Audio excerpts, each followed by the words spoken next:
Hello दोस्तों, कैसे हैं आप लोग। एक हम प्रमोद प्रेमी भैया का गाना सुने थे। वो गाना इतना अच्छा लगा कि मत पूछिए। वो गाना हम आप लोग के थोड़ा सुनाएंगे। हम कोई सिंगर नहीं है। गाना गाने में भी थोड़ा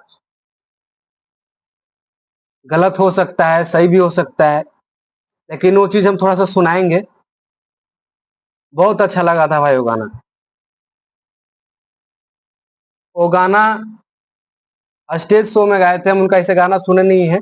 स्टेज प्रोग्राम में वो गाना गाए हैं। वो गाना हम सुने हुए हैं। वो गाना यूट्यूब पे होगा।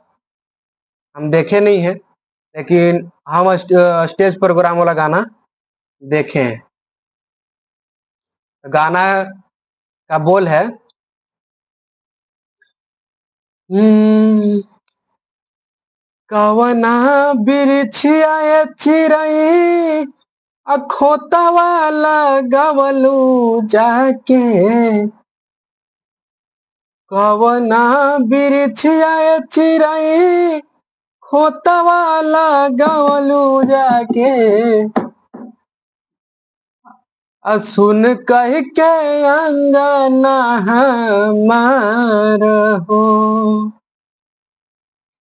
चल उड़ गइलू पखिया पसार हो। नहिया के डोरी तोड़ी चल गइलू चुपे चोरी। यही गाना है। हम गाना पूरा मतलब याद नहीं है, लेकिन बहुत अच्छा गाना है भाई। कभी भी ईयरफोन लगा के सुनने में इतना मजा आता है कि क्या ही बताएं हम लोग आप लोग को। बहुत अच्छा गाना है।